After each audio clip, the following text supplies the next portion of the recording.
For over a decade, I shopped and worked at my local comic shop. One of the best parts about hanging out there was comparing notes on what I was reading with folks who shared my passion for comics. My comic shop is gone now, but we can still hold on to the magic of that in-store discussion. This is My Comic Shop Book Club. Welcome to My Comic Shop Book Club. I'm your host, Anthony Desiato. Our reading selection for this episode is a pair of works by filmmaker Kevin Smith, his runs on Daredevil and Green Arrow. And joining me for this episode is, Scott, would you prefer Guardian Devil or Emerald Archer of Long Island? Which one? Let's go with both. Well, okay, sure. Why not? Joining me for this episode is the Guardian Devil and Emerald Archer of Long Island, Scott Honig. Thank you again for having me back. Have you ever shot a bow and arrow? Have you ever performed archery? I probably did when I was a kid at summer camp. I have very spotty memory of it, though. Yeah. I know it's hard.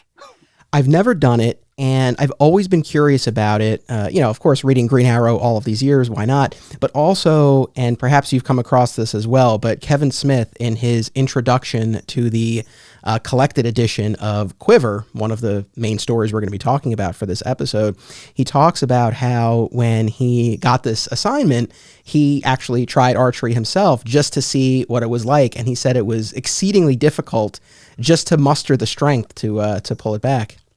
Absolutely. Yeah. Apparently it takes a lot of that chest strength, even more so than the arm strength. So maybe one day I'll get there.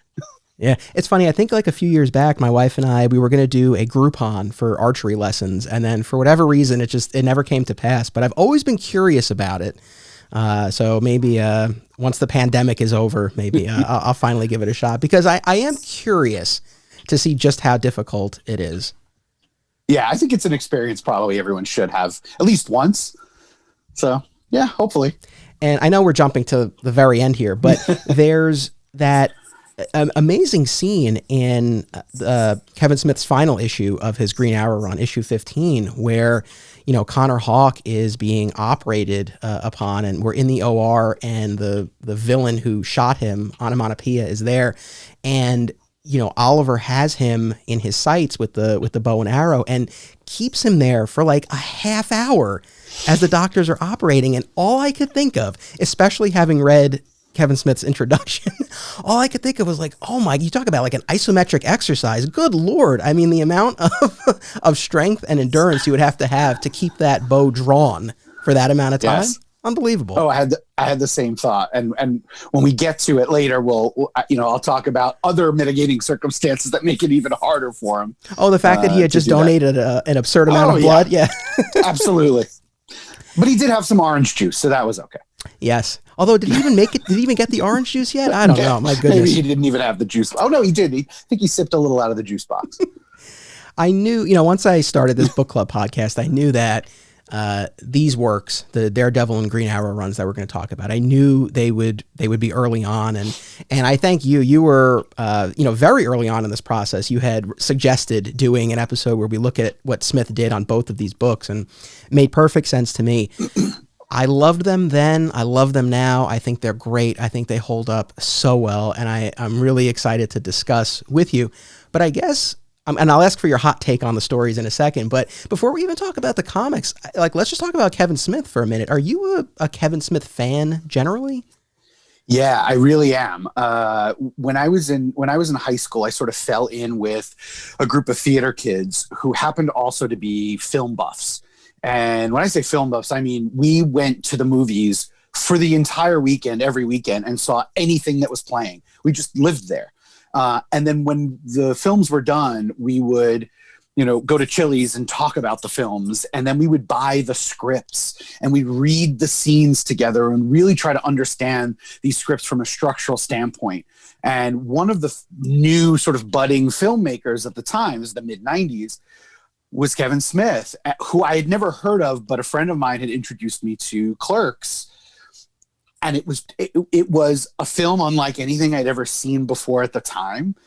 and I just fell madly in love with this style. And so I've been following Kevin Smith's career as a filmmaker, and of course, there have been some hits and misses, and throughout his career. Certainly, once he started making the jump into comics, I bought anything with his name on it, which was my introduction to both Daredevil as a character and Green Arrow as a character, neither of whom I had read anything of prior to that. And now I also listen to a bunch of Kevin Smith's podcasts because, like you, he has this sort of growing podcast empire. I think to say I'm a Kevin Smith fan is pretty accurate. It's exceedingly generous of you to liken what I do podcasting wise to what he does podcasting wise, but thanks. I do appreciate it. Here's the thing. So, I mean, our paths are a little bit different, but the broad strokes are the same. So, and obviously I know we'll get into this, but same here, right? These were my introductions to Daredevil and Green Arrow as well. And very much, especially with Green Arrow, I think even more so than Daredevil, like really cemented in my head who these characters are. But I too am a Kevin Smith fan. There have been ebbs and flows in my fandom of his stuff over the years, but generally I am a fan. And I was reflecting on this recently, leading up to this, where, as and anyone who's followed my stuff for a period of time, in addition to the podcasting, I also make documentary films, very independent, low budget documentary films. My first one was about the store where I worked. And, the first Kevin Smith movie that I saw was Jay and Silent Bob Strike Back, which is a weird place to start because that's the fifth film. That is a weird place to start. It's the fifth film in the View Askew universe, and there's a ton of cameos and callbacks to the other movies that I had never seen, but I still enjoyed it. It was still a lot of fun. I remember it was like early high school. So high school for me was 2001 to 2005. So like early high school, I remember watching that, and I liked it despite not having seen the other ones. A couple of years later, one of my best friends from high school, he and I took like 2 consecutive Saturdays and we did our own little film festival of, at that point, the 5 View Askew movies from Kevin Smith. And we watched in order and all that. And it was enjoyable, it was entertaining, but it was eye-opening to me. And I don't think it's an exaggeration to say, that was sort of one of the, first times that it even really occurred to me that you don't have to be allowed to make a movie. Like, you can just go and do it. And I think I always had that in my head. And, so having him as that example, that inspiration was very formative for me. And, I think that's really, definitely one of the motivating factors when I ultimately, it would take a few years, but, when I ultimately turned the camera on my local comic shop. And again, in my case, a documentary. For him with Clerks, that was a narrative movie, but same type of idea. So, he's been a big inspiration. And, even on the podcasting front, it's funny because now everybody has a podcast. Everyone has podcasts. If you have one podcast, it's like everybody has. That's why I have multiple podcasts to try to stand out a little bit. But, he was really at the forefront of that. And I remember when he started podcasting, like 2007. And to be honest, it's like I probably didn't even know what a podcast was. It was just like, oh, this thing Kevin Smith is doing. And it's like, oh, it's like a radio show. It's on the internet. And I was so into it. And, I ultimately kind of fell off in my listening, but I was an avid, listener of that for a really long time. And I remember there was the summer during college when I had my wisdom teeth taken out, and I was like, kind of out of commission for a few days. And I just remember just sitting there, listening, relaxing, really just enjoying that.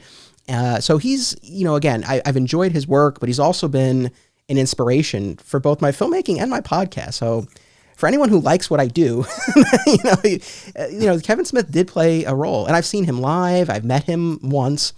So, I like you, I call myself a Kevin Smith fan. Yeah. Yeah. The Hollywood Babylon podcast and what started as Fat Man on Batman, which is now Fat Man Beyond podcasts, to me are everything that as sort of a geek and a pop culture lover, and, it's everything I would want. And so that's, it's been part of my commute until this year when I'm no longer commuting. But so I've fallen way, way behind. But yeah, what you say is absolutely accurate. And, at the end of the day, whether you're watching one of his films or reading one of his comics or listening to a podcast or watching or listening to one of the sort of live stage shows that he gives, he's just a really good storyteller. the end of the day, that's what he does. Even off the cuff, at a college Q&A, he just knows how to tell a story that's paced well. It's funny. It's interesting. And he is, talk about long-winded. He is long-winded, both as a writer and a speaker. But even so, like, I don't care, because I just enjoy what he has to say. Yeah, that's the thing. It's like, yeah, sometimes it's kind of a long walk, but it's always worth it. Like, there's always a good payoff. And yeah, he is very much a wordsmith. You're 100% right. Like, exactly, whether it's a screenplay or a comic book script or a Q&A or a podcast, like whatever it is, you're right. I mean, he tells a story well and colorfully, and yeah, it can be a little wordy. I mean, he jokes about that in the I think it's in both both introductions, I think, or yeah, I think you're right. Where, especially for a comic book page, the amount of, like, literally the amount of letters and words they had to fit was more than, you would typically find on a comic book page, but worth it. Yeah. Yeah, I know. I remember reading the introduction to the Daredevil trade paperback, which I read first, because I know he wrote that first. And I think it was actually, he said, his first official professional comic book script, period. And for him, it was a real learning curve, because his style is to just fill his characters' mouths with dialogue. When you watch Clerks, like, not a lot happens in Clerks. The interesting things about that film are all in what the characters say and how they say them, particularly Randall. And so, like, when you look at a Daredevil page, especially these early issues, they are dense as hell. I mean, they're really, really dense. They are packed. And you can watch, actually, Kevin Smith kind of finding that balance between, putting the words that need to be there to tell the story, but also letting the art do its job. Because, I mean, you're dealing with Joe Quesada, Jimmy Palmiotti, and then, Richard Eisenov and a few other on colors. And who wants to cover that stuff up? Because it's just stunning. So I think he really did start off, falling back into his comfort zone of being really verbose. But then I think he learned to let that go a little bit, especially once you start getting into Green Arrow, the later issues in particular. He lets it go a little bit more. I couldn't agree more. I had the same thought as I was reading Daredevil in particular.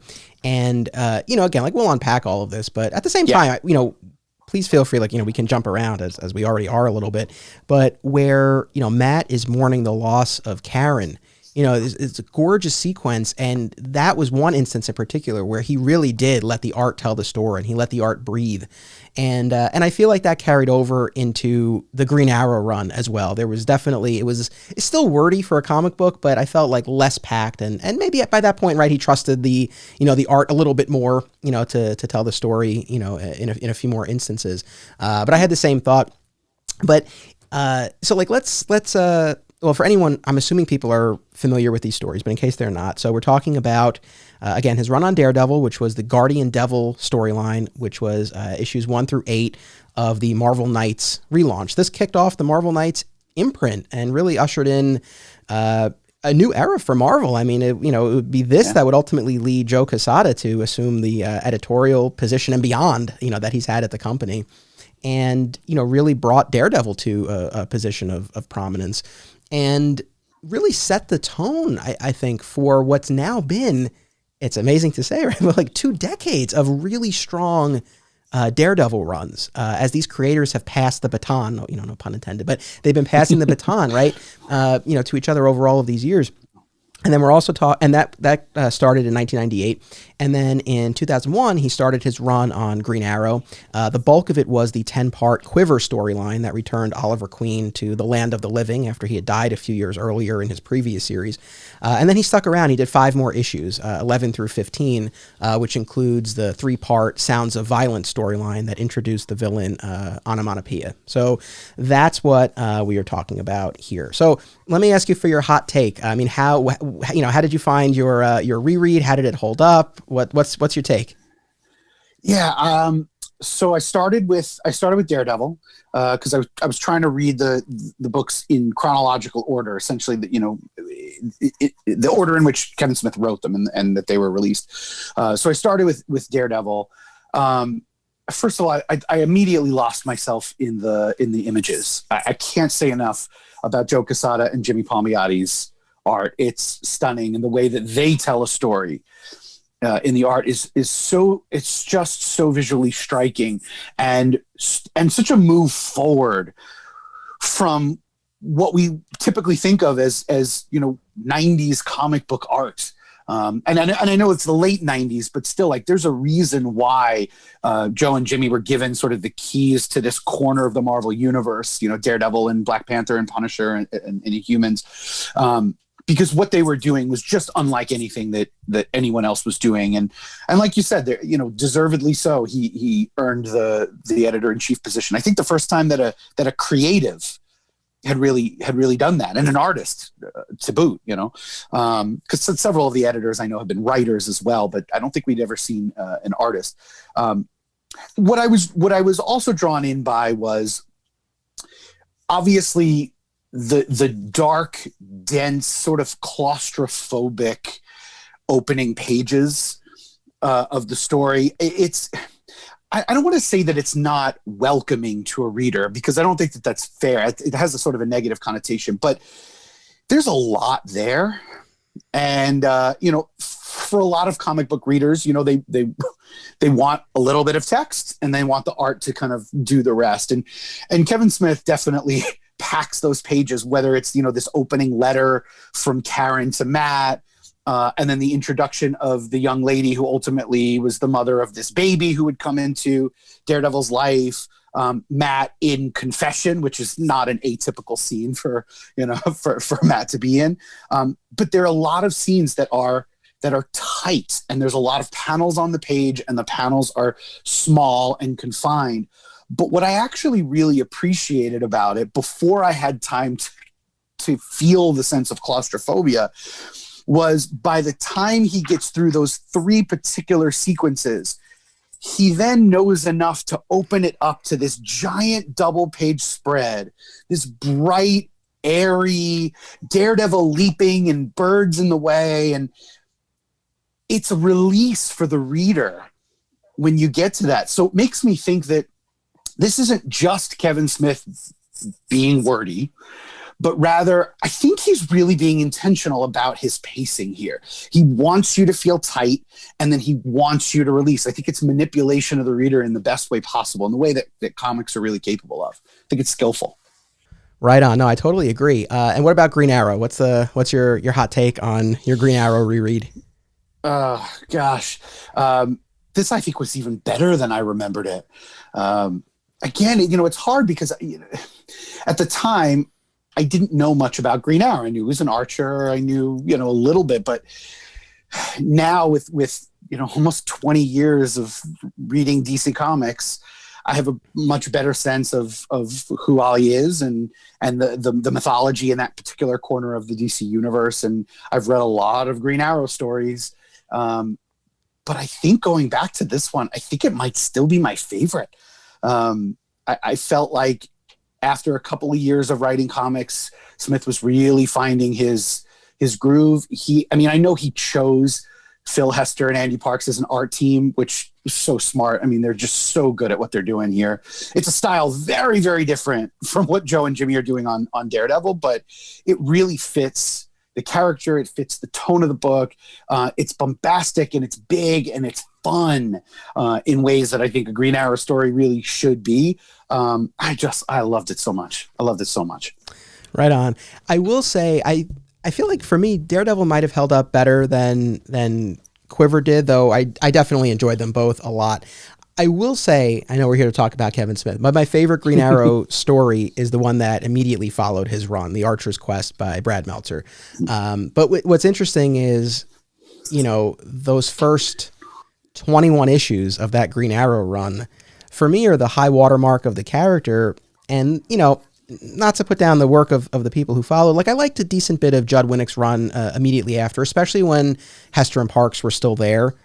I did enjoy that early part, but I just haven't really connected with it all that much in the years since. And so I don't know. So again, I enjoy these runs, but there's also, it's almost sad to think like, well, then that's kind of it. But I enjoyed both of these stories, the Daredevil and Green Arrow, very much. I mean, Smith treats these characters as people. And I think that's, the most important and best thing that I can say about these stories, where yes, they're costumed adventurers, but again, he writes them as actual people and flawed people. And there's a great moment between Black Widow and Matt early on in Guardian Devil, and she says to him, she's like, Matt, you take away the costume, you're just a man. And speaking of of Black Widow, this is the point in the story where Karen has left him, and he starts to, call, Black Widow on speed dial. And he thinks to himself, he's like, he acknowledges the fact that even while he was with Karen, he kept one of his exes on speed dial, So, and it's the sort of thing, like, it's a very human moment, right? And that's what I really enjoyed the most about both of those stories. I do think, for me at least, Daredevil held up a little bit better. The thing with Quiver is that, so much of the story, and it's really interesting, we could talk more about this, the fact that for the vast majority of Quiver, we're not reading Oliver Queen, the real Oliver Queen, right? He's brought back, we find out that he's brought back in body, but not in soul. And it's only at the very end of the story where they're finally reunited. I mean, I really feel like it's that second round of issues, the Sounds of Violence arc, where, we're really, getting reacquainted with the actual Oliver Queen. But so much of Quiver is this returned version of Oliver whose memory stops 10 years ago, being hit with all of these instances of people, talking about events that he has no memory of. And he's confused, and they're confused by his presence. And we go through that like a good bunch of times. And the first time around, it was interesting, right? And you don't know exactly what's happening. You figure maybe some sort of time travel. Like I certainly wasn't thinking there was a whole body-soul divide going on. But, I think upon reread, for me, it got like a little tedious, where it's like, okay, like, and especially knowing where it's going. But again, overall, really loved them both, and loved, again, that he treated them as people. Yeah, I hadn't remembered exactly the circumstances by which Oliver Queen fully returns. I didn't remember exactly what that resolution to the conflict was going to be at the end of Quiver. So I was kind of on the ride with this version of Ollie for most of it. I do agree with you, though. I think that his questioning of everybody goes on a little bit too long. Like, he's a little slow on the uptake. At a certain point, maybe 5 issues in, so you'd think that he'd be like, okay, clearly something's going on. I've missed something. Can someone just sit me down and tell me everything I've missed so I know? Instead, he just keeps like doubting everybody and challenging them and, making them feel like they're crazy for, the information that they have that he doesn't have. And I definitely see that point. But again, since I didn't remember the end, I kind of wanted to see the different corners of the DC universe through those eyes. The fact that he's sort of picking up different acquaintances along the way, as he moves his way toward essentially reuniting with everybody, was fun. No, that's the thing, and to that point, one of the other things that I really dig about both of these runs is that they are very effective encapsulations of Daredevil and Green Arrow themselves, but also their larger world, their supporting cast, the core relationships. And again, for both of us, like, these were our introductions to the characters. And it's funny because in that Kevin Smith introduction to Quiver that I was mentioning, he talked about how, the story sold very well. He made sure he pointed that out, that it sold very well.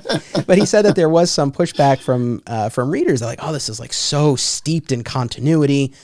But for me, it worked. And to his credit, it's like, again, this was really so actually I have to do the math on this. I think what happened was they announced that he was going to be doing Green Arrow. And I think at that point I went back and I picked up some of the Chuck Dixon issues from the previous series. So I think I did grab the issues where Connor is introduced and where Oliver dies. And so I had read some Green Arrow, but I mean, at that point I was reading more, for research, sort of like just to kind of bone up and get ready for the new run. So I still really place this as the first, full on Green Arrow story that I was like there for and all in on.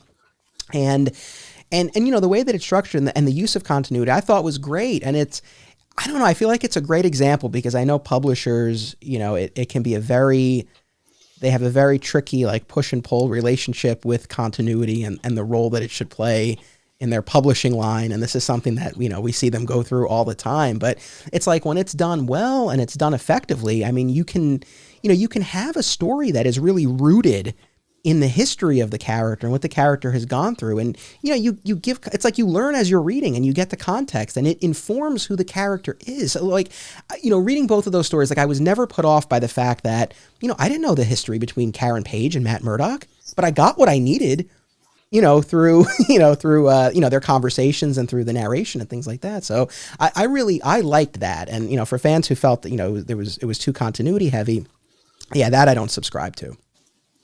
Well, and I think it's important to remember that, when this run of Daredevil came out, it was really unusual for a long-running title to suddenly end and start again at number one. I mean, we take that for granted now because, Marvel in particular, but DC's guilty of it too. I mean, every 6 to 18 issues or so, we're putting a new creative team on, and rather than continuing on, we're starting it at number one. And listen, there are benefits to that, but there are also, some real serious downsides, I think. So to have Daredevil, right, one of the core Silver Age characters to come out of Marvel, to get to issue 380 unbroken, and then just start with number one. This had to be something big, and it had to be, to your point, a jumping on point for new readers, right? I mean, I remember now, after I had read Guardian Devil, going back and seeing what the issues were like before it, and I mean, you want to talk about steeped in continuity. I mean, there's no real making any sense of a lot of it because it really is taking advantage of a lot of that history, whereas this run of Daredevil, Kevin Smith's run of Daredevil, places Matt and Daredevil, right, that dual identity front and center. But if you know that history, which I do now, I mean, you see it all on display, even the bits that aren't specifically on the page. I mean, Karen is there and Foggy is there and Black Widow is there. His friendship with Spider-Man comes back in at the end. Bullseye as an antagonist comes back in. He's got a little magical powwow with Doctor Strange. A lot of the big sort of Marvel movers and shakers he's had associations with are there. There is mention of Elektra, some of the former love interests. As you said, he's got this really long romantic history that he brings with him. But really at no point does it become overwhelming. At no point is it a barrier to understanding the story. The relationships as they're presented organically as part of the stories are very, very clear. So as you mentioned, when Black Widow is brought in as sort of consult, like, what do I do with this baby? The fact that they have a romantic past, but also a sort of superhero team up past, it's all there. Not overtly, but it's all there. And I appreciate that. I really like the fact that you can read these eight issues and pretty much anything you'd want to know about Daredevil is there. I could go off and read the stuff before it at this point. I could continue on with the book after that, which is what I ultimately did. And I'm in, right? If this was a jumping on point, I think it did the job absolutely perfectly. Right. It's funny, talking about, because I had a similar experience where I did continue on with the title. At this point now, I'm a few runs behind, but I was there for Bendis, man. I loved all that stuff, and I loved the Brubaker run. Absolutely. And I since went back and I read all the classic Frank Miller stories as well, and kind of on that note, this story is very similar to Born Again in that we have a villain who has learned his identity, who's putting him through this gauntlet and really tearing apart these various facets of his life. What was really funny is, and again, I know I haven't been issuing spoiler warnings at the start of these episodes. I feel like it's implied if we're doing a book club episode, spoilers will be discussed. But, we find out ultimately, of course, that it's Spider-Man villain Mysterio who's been manipulating events in his life. And it's funny because Matt like really tears him down, with his words, and it's a really powerful moment. But Matt says what a cliche plot you had. And it was so interesting to me because there's that a little bit of meta commentary there. And I wonder if that was Smith acknowledging I know this hits a lot of the same beats of Born Again. Cause it definitely has, that sort of a feel to it. Absolutely. And look, there's a direct connection to Born Again. If you have the version of the trade that has that Wizard 1/2 issue in it, I don't know if you did. No, I don't have that one. Yeah, so the version of the trade that I have, Wizard used to put out these they bag them in with the issue of Wizard magazine, and so they include it, and it's mostly a prose issue with full page art by a bevy of just great Daredevil artists, and the prose is Kingpin telling Mysterio the entire history of Daredevil. And, everything you could want to know, his real name, where he grew up, about, his father, about his love interests, about the enemies he's fought and the trials that he's seen and all of it.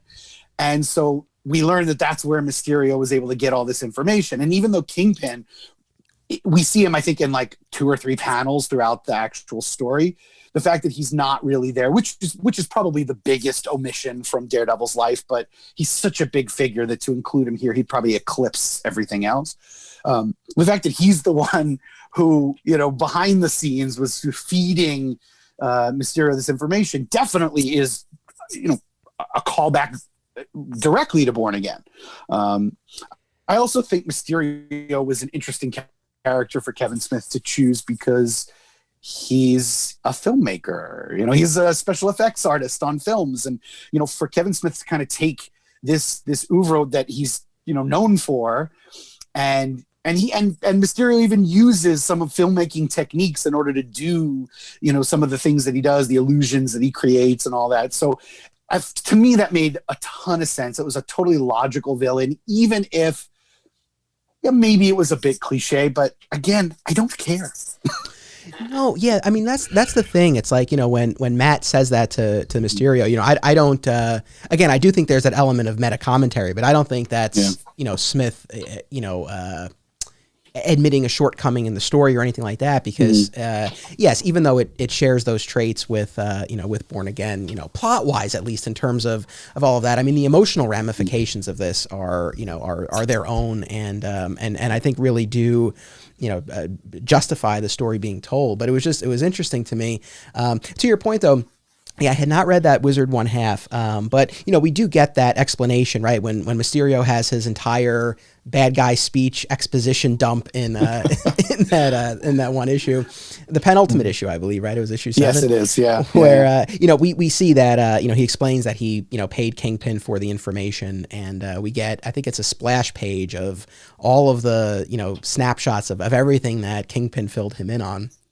So so I mean it shares that connection, and emotionally a real strong connection to Born Again, in that even all of these years later you still have Matt and Karen kind of working through her betrayal of him in that story, selling him out for drug money at her lowest point. So definitely shares a lot of DNA with that story. I loved the choice for Mysterio for a number of reasons, including exactly what you said. It made perfect sense, right, for the filmmaker, to pick that character. Daredevil, of course, has a history of, kind of co-opting or sharing villains from, the Spider-Man universe, especially, most notably Kingpin.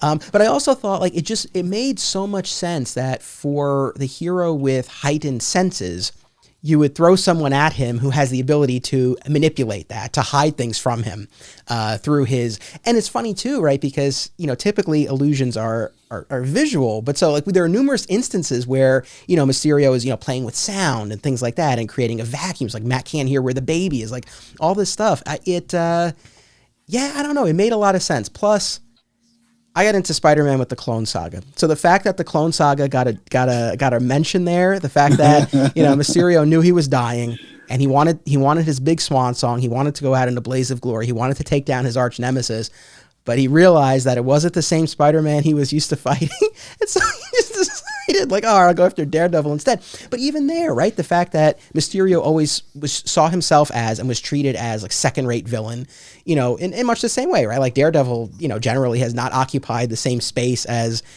some of the other icons in the Marvel universe. So like it really made sense to me, like on a number of levels. Yeah, I mean, when you really think about like Daredevil's Rogues Gallery, right? I mean, you've got Bullseye, you've got Kingpin, you've got the Hand, Stiltman maybe next. I don't know. Like you're right. He doesn't quite have the robust gallery that a lot of other heroes have. I thought the explanation of why Mysterio chose to go after Daredevil here made total sense, especially because look. You can ignore what's happening in the larger Marvel universe around you and just do the thing you want to do anyway.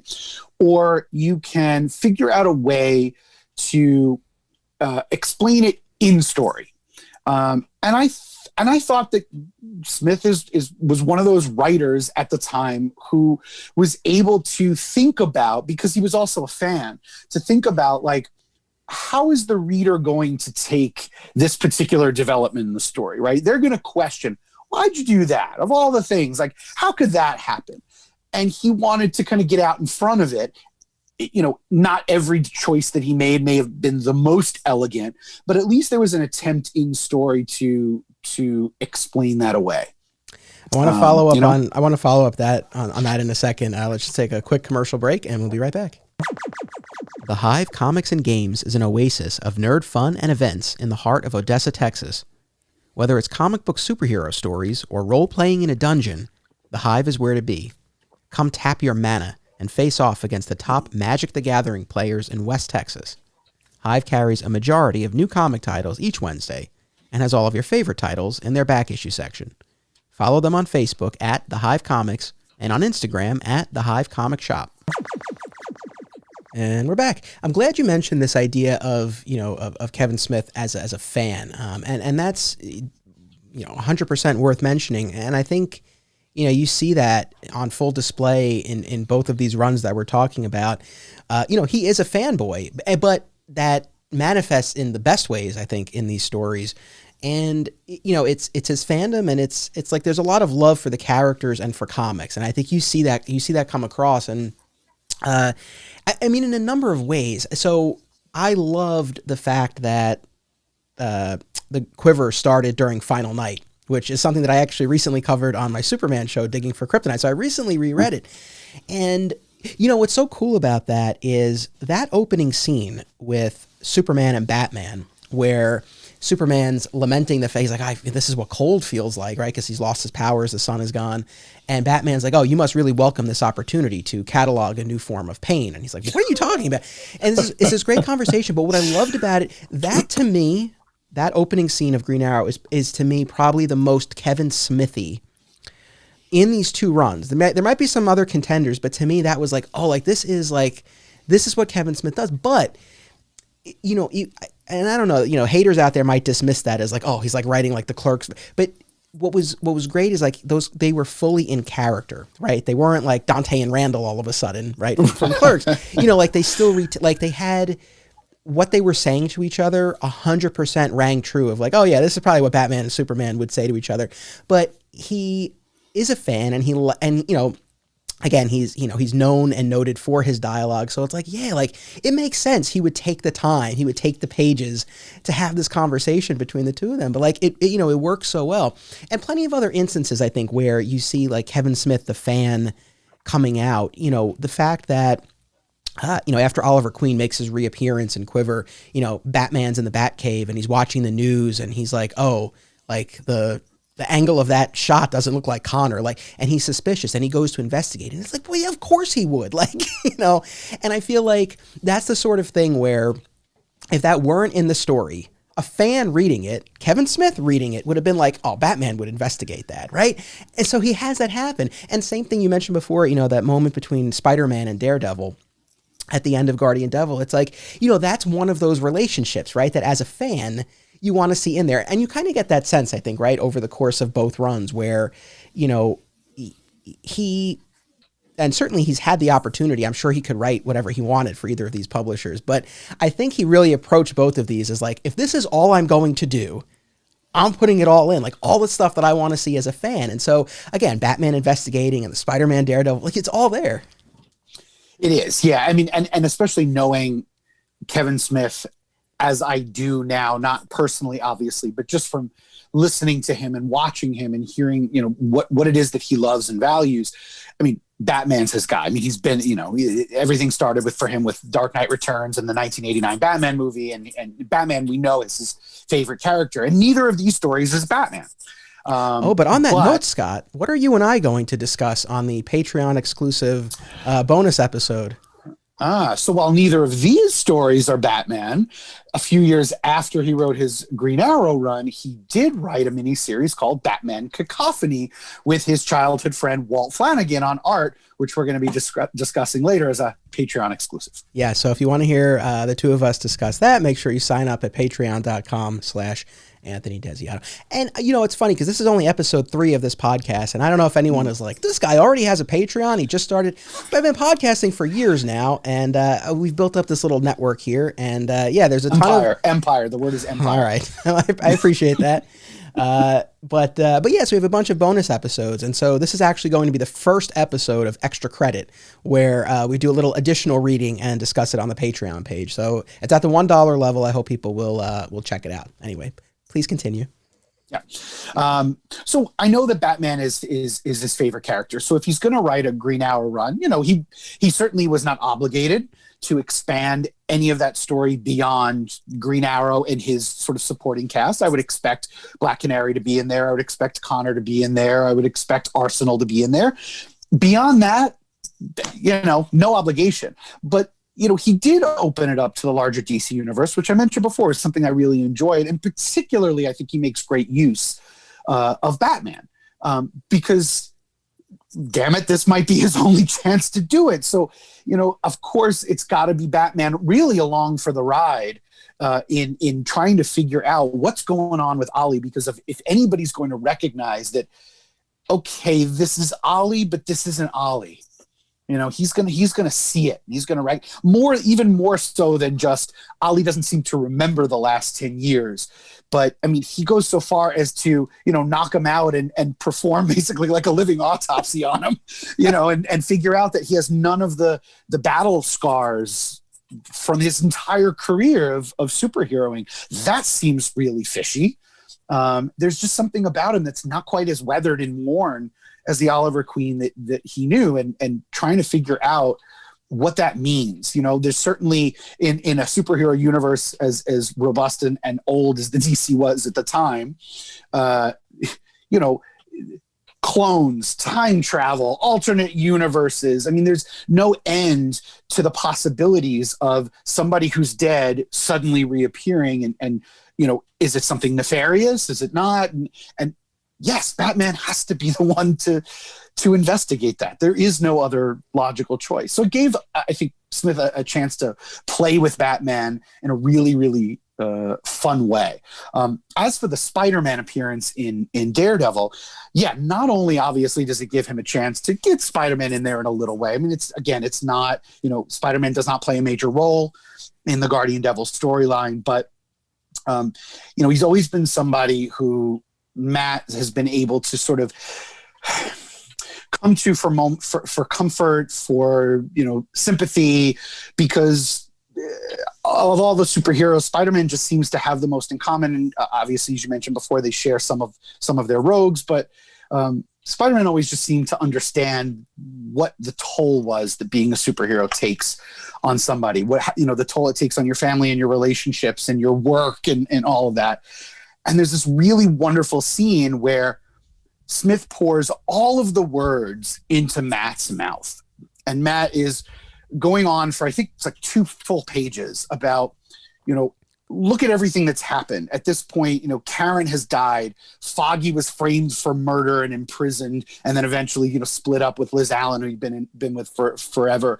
You know, Mysterio at this point had, you know, really messed with him in every way possible, and then killed himself. And he's wondering what it's all for. Why do I keep putting on the suit and going out and doing this? All it's done is created nothing but misery.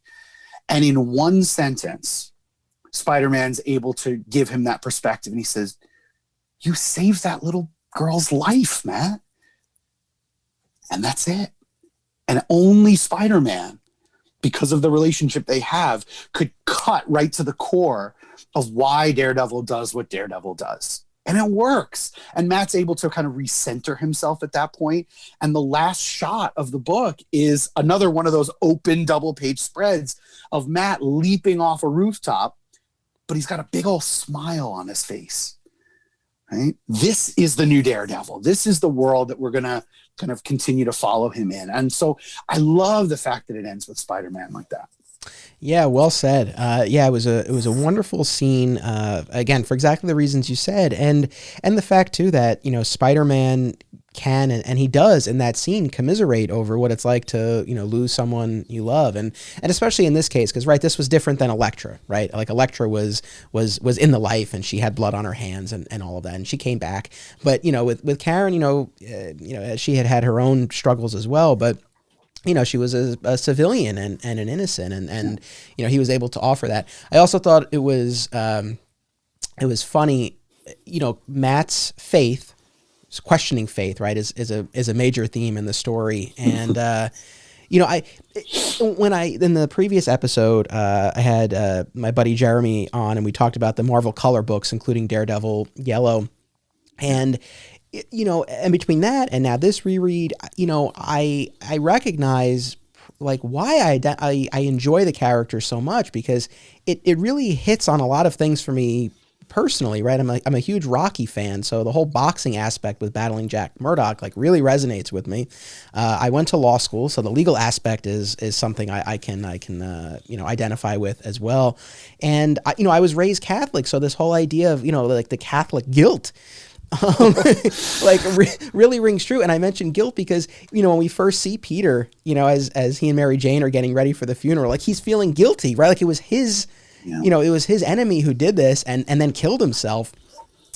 So yeah, I think Matt and Peter, they're kind of on the same wavelength in a lot of ways.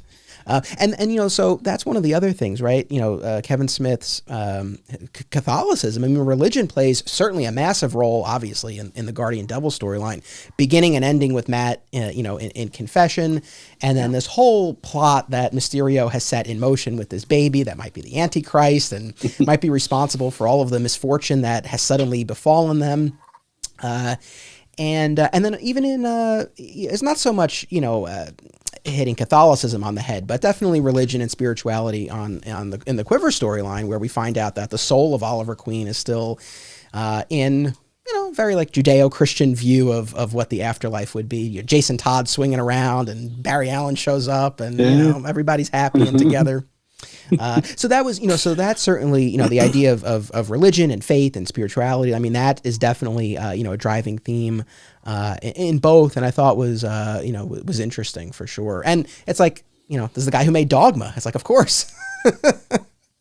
Absolutely. And religion's always been something in Daredevil's life, because, you know, I was explaining this to my 12-year-old son, because we started watching the Daredevil Netflix series together, and he was really taken with the elegance of the Daredevil origin. And we were talking about how Daredevil is, you know, he's a walking dichotomy. I mean, he's, you know, a man of faith who dresses as the devil. You know, he's a lawyer, so he's, you know, a man of the law, but then he takes the law into his own hands every night. And so, you know, he knows what he's doing is right, but then he also feels tremendous guilt over it. You know, there's always this push and pull with Daredevil. And one of the things I've always liked about it, and to my memory, I know that church imagery plays a large role in a lot of Daredevil stories, but this was the first time where I felt like it really was in the fabric of that art. I know it influenced the look of the 2004 film a lot. Not that the film is so great, but certainly the church imagery really, really works, and it definitely borrows panels right out of this.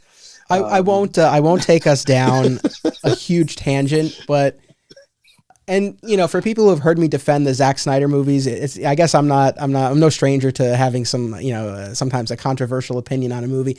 I didn't mind the Daredevil movie, and the director's cut is actually quite good, I think. I'll leave it at that. But yeah, definitely, yeah, you really see that influence, on the movie as well. And yeah, they really play that up in this story. There's a really powerful scene where, an injured Matt has made his way to the mission shelter that his mother, Maggie the nun, works at. And they have, it's a really interesting conversation where, Matt says, because Maggie is still, denying the fact that or not acknowledging the fact that she's his mother. And he's like, look, can we just like have an honest conversation once? And it's really interesting. And, for Matt in particular, like he lets a lot of anger out, right? And results in him getting slapped. But it's like, boy, you understand why he's angry. I mean, to be abandoned, by your mother, period. But to be abandoned so that she could serve a God that you have very mixed feelings about and towards must really mess with your head. And I feel like all that anger and that frustration like really comes across in that scene. Absolutely. And that's one of the things I appreciate about using the church as a central setting in this Daredevil story. I mean, all Daredevil stories, but this one in particular, because it did allow for those moments with Sister Maggie, or Mother Maggie for him. It allows him to sit in a confessional and, speak truths that he doesn't generally speak to other people outside of that particular context. And you understand why he has trouble maintaining his faith. Some real bad stuff has happened to this guy over the course of his life. And, to have to wonder, what benevolent God would allow this to happen. First to me when I was a boy, this accident that blinded me, taking my father away from me at a young age, my mother abandoning me. And then, even when I'm trying to do good, both as an attorney and as a costumed crime fighter, you keep throwing tragedy my way. And how do you reconcile that? And it does come out with Maggie. And as you said, she, is very stern with him about not, blaspheming and, speaking against God. But I understood that side of it more than I understood Maggie's defense of God. Are you referring to the story of the monk and the knight? Perhaps. So it's funny. And, one of the reasons why I love doing both of these podcasts, this and Digging for Kryptonite, like revisiting these, Superman stories and comics, and then these comics, on this show, you see how much your perspective shifts with time, and you're at a different point in your life. And I feel like the story of the monk and the knight swayed me more when I was younger. As I read it now, not so much, right? So for anyone who needs a quick refresher, right? We have these, this is the little parable that Maggie tells him, where you have the monk who lives a simple life and is pious and follows the religion, and then a knight who doesn't and indulges and all of that. And the knight says to the monk, like, what happens when you die and you find out this was all for nothing? And the monk is like, well, I'll be sad, but what happens when you die and you find out that it is true? And just like that, Matt has seen the light. There was again, I was raised Catholic, and I remember in a high school religion class, we learned about Pascal's wager. Mm-hmm. You're familiar with this, right? Basically, this idea of like, and this is my understanding of it, and if I've gotten it wrong, I apologize. But like, basically, like you should believe, like just in case it all turns out to be true, you should believe. I never, even then, even in high school, that never made sense to me, because if not to get, well, it's appropriate. We're talking about this to get religious for a second. It's like, if there is a God and God exists in the way that, religion teaches, it's like, would that God not want the belief to be genuine? Like the idea that you could kind of like game the system by like believing just in case never made sense to me. And the fact that it And that's what this story made me think of. And the fact that Matt was so taken with it, I don't know, that didn't necessarily ring true. But I know there was a lot wrapped up in him. I think honestly, it might have just been the fact that his mother told him a story. I think that might, Well, I think at that moment also he's getting a lot of what he wanted from her, which is, what does a mother do to her child? She teaches him, she coaches him, she guides him. And that's exactly what she's doing here. She's behaving the way that he always imagined that his mother would behave, taking him essentially like, on her knee and telling him stories. And so I think, he gets to revert to the childhood that he really didn't have in that moment. And that's the catharsis, even more, I think, than the religion part of it is, Yeah, no, I'm with you. And, kind of continuing this thread over with Green Arrow, again, like I said before, I mean, Quiver's really interesting in that, we don't find until, deep into the story, right, that Oliver has been, his body is back, but his soul is still in heaven. And really it isn't until the final, the last issue of Quiver where they're finally reunited and we get Oliver fully back. There were a couple of things about that were interesting / a little problematic for me. The idea that Oliver wouldn't want to come back initially but that he would allow Parallax at the time, right, to bring back his body didn't really ring true, but I could kind of get behind it. But the idea that he would need as much coaxing as he did from his body praying to him at the end of the story when he and Connor are like really in a jam, that was a little odd to me. I don't know. That didn't quite it's funny though, it's weird to say like, oh, it didn't really jive with my vision of the character. This set my vision of the character, but even within that, it was like, like, would you really need to be like they twisted this guy's arm to come back? Yeah, I mean, it doesn't feel particularly super heroic to two people, one of whom is, I guess, technically yourself, and your son are in dire jeopardy. And, the super heroic thing to do is to sacrifice whatever meager need you have at that point and save them. On the other hand, I tried to understand it from the perspective of, if this sort of Judeo-Christian notion of heaven is where Ollie's soul has been for the last 10 years, and it's as peaceful as he makes it seem like it is. Plus, he's got a bunch of people up there. He's got Barry up there, as you said, a couple of the other heroes and other people in his life. I understand him not wanting to leave. I kind of get that. Like, I did my time.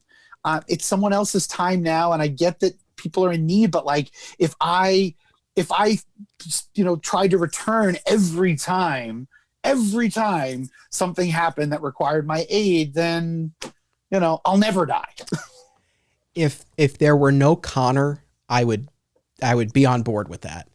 And this is maybe perspective as a new father. It's like, and even putting aside the fact that like they have to twist his arm to come back in the end to save Connor, even that aside, just the opportunity to get to know this son. But in any event, it was interesting. And you know what, in fairness, like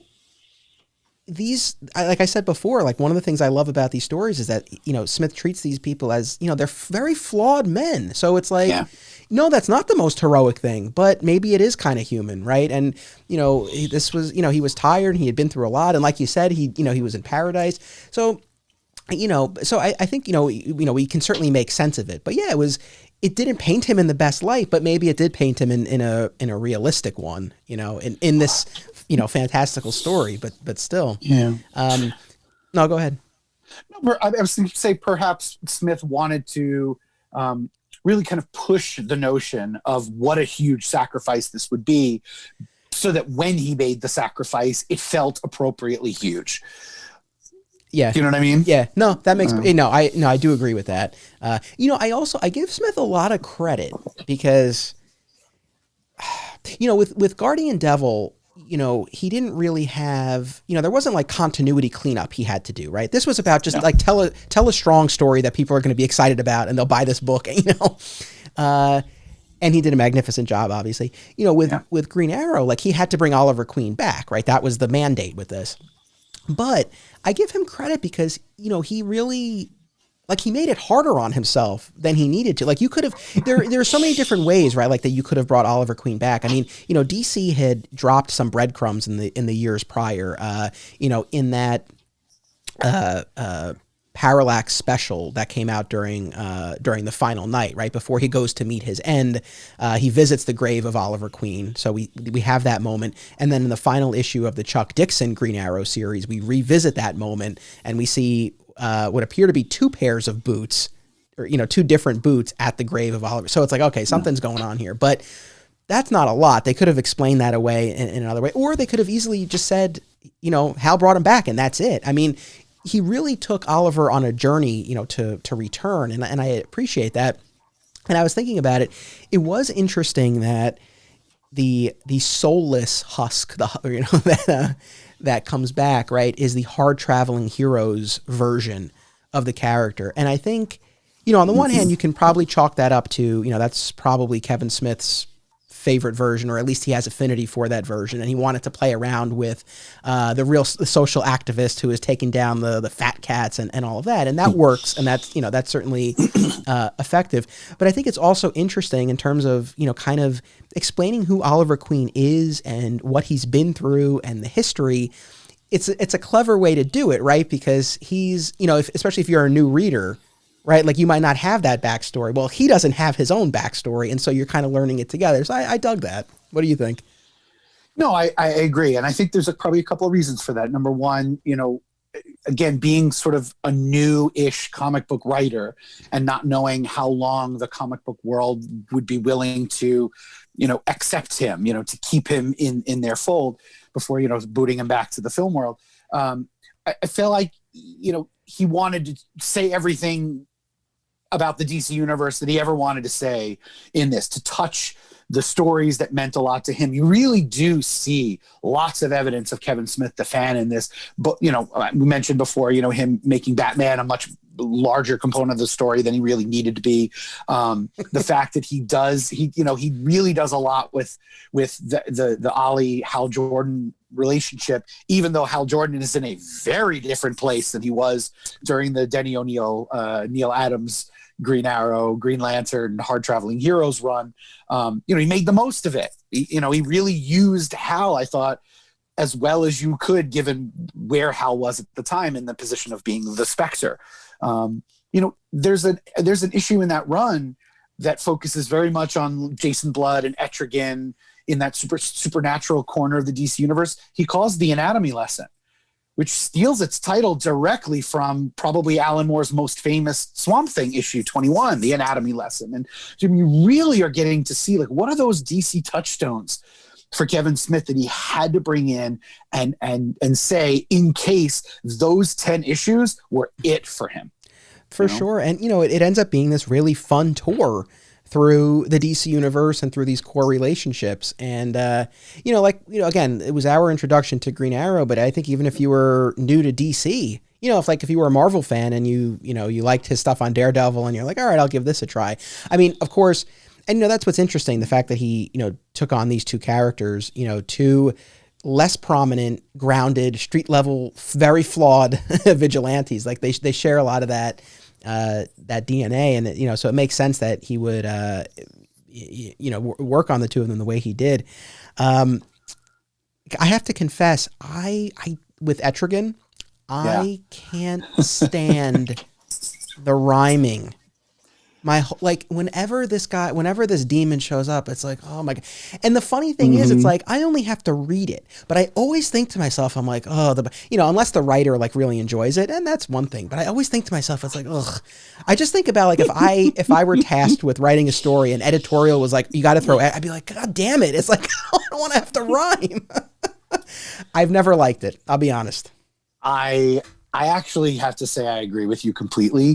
The Etrigan dialogue was my least favorite aspect of the entire story, and I'll tell you why. I don't mind rhyming on principle.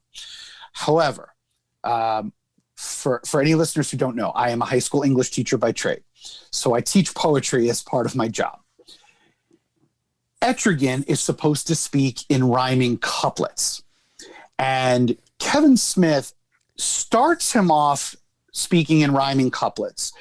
And then somewhere in like the end of the first issue that Etrigan appears in, these rhyming couplets start expanding to these structureless gatherings of words that you can tell like he just needed to get the rhyme to match, but didn't care about the syllables, the cadences.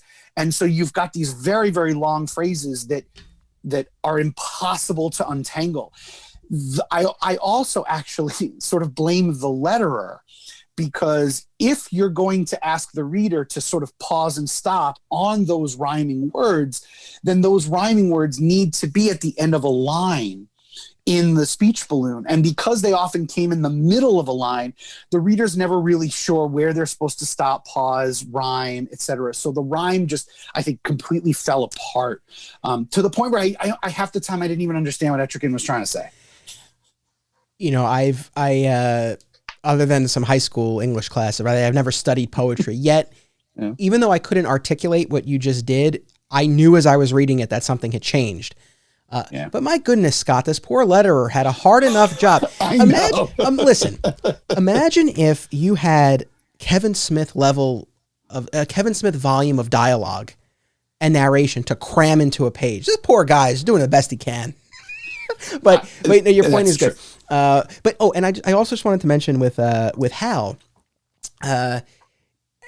and we can never repeat this to my friend Rich Roney, who I know we've all podcasted together. Yeah, because he loves Hal Jordan. He loves Hal Jordan and loves him as Green Lantern.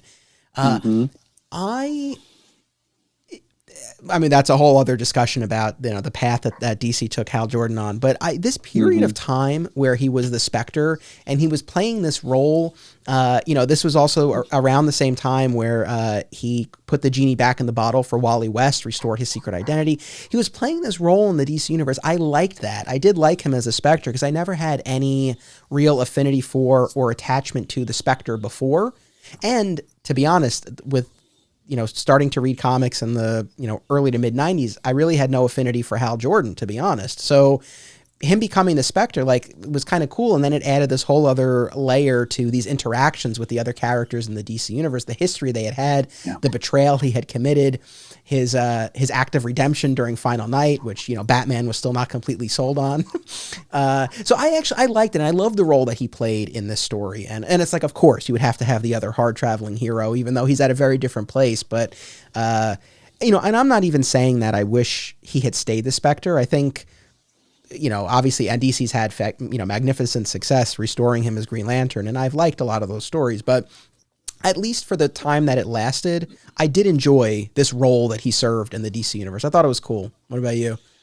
Yes. I mean, even though you and I are a little bit far apart in age, by about a decade or so, I entered the Green Arrow book almost at the exact same point that you did, in that I was actually not a DC reader at all. I didn't know a lot about the wider DC universe. I'd read, some Superman stories, a little bit of Batman, but the B or C level characters, I really didn't know, other than in sort of name and appearance, backstories, no clue.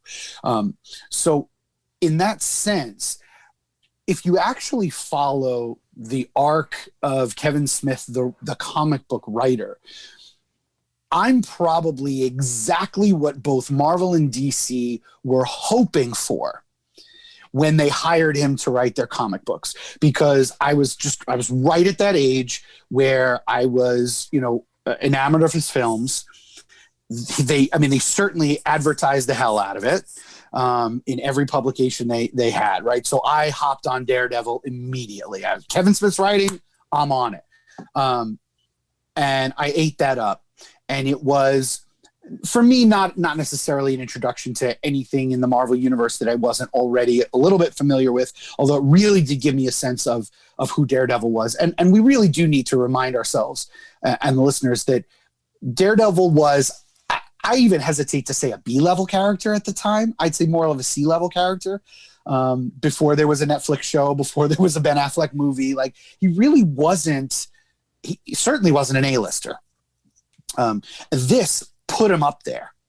And as you said, I mean, he really hasn't dropped down since in the last 20 years. I mean, really has remained, whether it's Bendis's run after that or Brubaker's run, and Mark Waid had a run, and, you know, now Chip Zdarsky's writing. I mean, it's one great run after another. Once I had enjoyed that run, and a year later to find out that he's going to be writing Green Arrow, I was not interested in Green Arrow per se. I was interested in Kevin Smith. And so DC was very smart to capitalize on this comic book fan base that he had built with Daredevil, and I moved right over to Green Arrow. And if he had just written a Green Arrow story, I probably would have enjoyed it. I'm sure it would have been great, and I would have maybe continued reading some Green Arrow. But he didn't do that. He knew that he was going to be bringing over some fans who weren't really familiar with the DC universe. So by putting all that stuff in there, not only is he exercising, you know, all of the ideas in his head and, you know, getting out all that he wants to say about the DC universe, but he's introducing new readership to it. So I didn't know Hal Jordan very well. I didn't know Hawkman and the JSA, and there's a whole issue that features them. I didn't know Black Canary. I didn't really know Arsenal. I didn't know Connor. I just didn't know. And it was so much fun to get to experience the DC universe through Ollie's eyes. And I think that's why ultimately I was okay with him taking as long as he did to understand that he's been dead for 10 years, because while he's trying to figure that all out, it allowed time for me as a reader to ask the same questions about the DC universe that version of Ollie was asking. So it didn't bother me as much as it bothered you, because I imagine you probably knew a lot of the answers that he was searching for.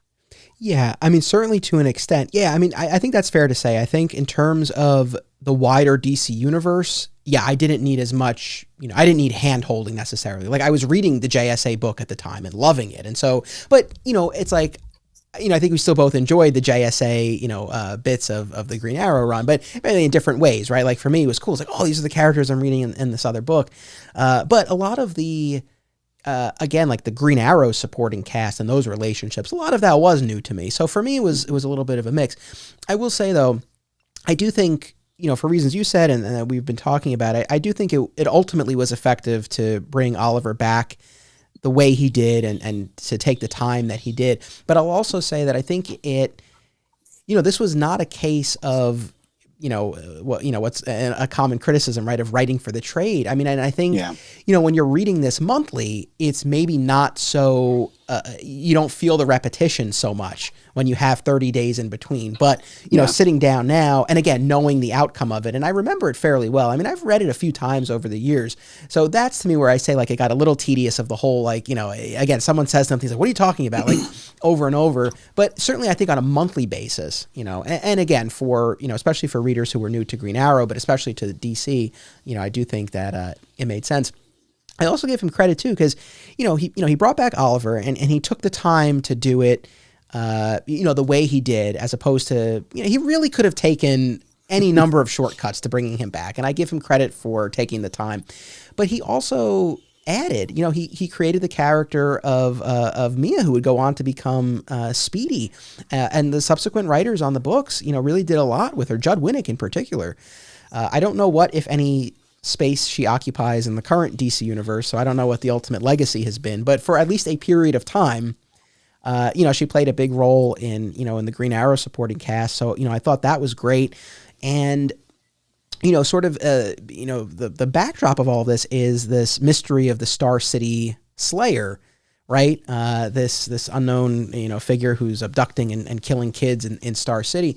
And I thought he was able to walk a really fine line there where, it was a solid mystery, and I think it had a pretty good payoff, but it wasn't overpowering. Like, it was just enough. Like, the mystery of Oliver's return, that's the main thrust of this story, and that's what it needs to be, right?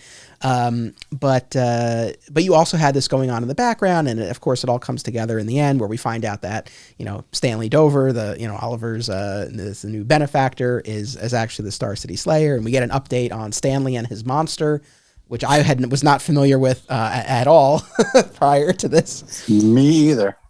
And of course, we find out that Stanley was trying to take over Oliver's body, and that's, sort of the other factor that finally gets Oliver to come back. But I thought that was well done in terms of having, plot wise, like having something that's, kind of move things along a little bit, but not overpower. I thought it was a good balance. Yeah, I agree. I mean, if he's going to bring in as many elements of the DC universe as he does, it may not have been a wise choice to, bring to the fore Oliver's archenemy or something, bring Merlin in or something like that. That was probably a good idea. I mean, he brings a couple of minor villains. Black Manta plays a minor role there for a moment. But yeah, I mean, I think having the villain hiding in plain sight through most of the story, I also thought was a really smart move. It's not a flashy villain.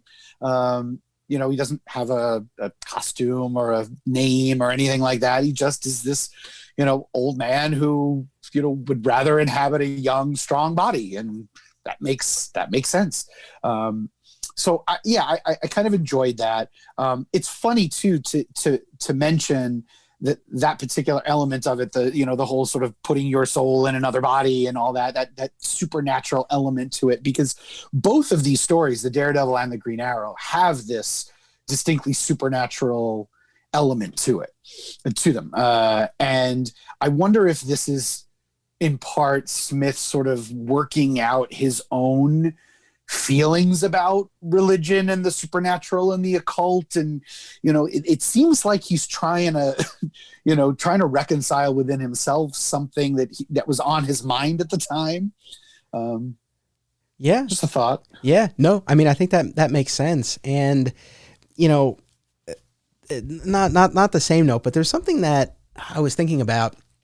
We've already talked about religion a little bit, so let me break another rule and just I'll get the tiniest bit political for a second, where in the Guardian Devil storyline, right? Again, as we said, part of Mysterio's plot is, trying to convince Matt and Karen, right, that this baby that's been entrusted to Matt is the Antichrist and is responsible for Karen, which we haven't even mentioned this yet, but Karen shows up. She's received a diagnosis that she's HIV positive. We later find out that Mysterio gave her that, but it seems to be somewhat of an open question. Mysterio says, he's like, maybe she does, maybe she doesn't. She should have gotten a second opinion. So that's never like definitively answered, but right. We do know that he was behind that.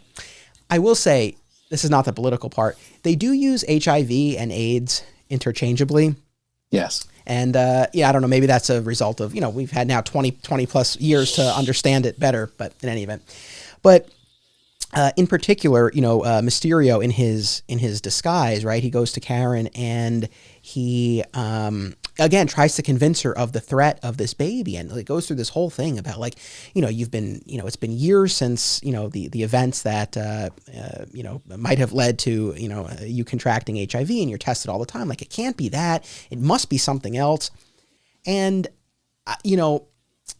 again, it just made me think of recent political events over these past few years of fear mongering, right? Like this idea of it couldn't possibly be your fault. Like there must be something. There must be something that we can pin it on. And it works on Karen. I mean, we find out that Matt had been exposed to this, toxin that was, interfering with his thoughts and his emotions. Unless I missed something, I don't think Karen was as well.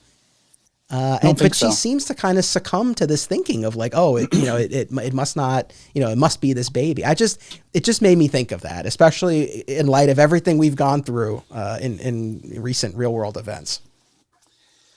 Yeah, I mean, I don't know that I really stopped to question it at the time, but now that you say it, you're making me think. I did wonder in general about the use of Karen as a character in Guardian Devil. There are times where I think she's really well used. I mean, he uses her largely as a framing device. I mean, the story begins with a letter that she writes to Matt. There's a diary entry that she writes in the middle of the story, and then we end with another short letter to Matt. So she's used a bit as a framing device. She's not in as much of the story as I remembered her being in. And part of me felt like she was there just to die.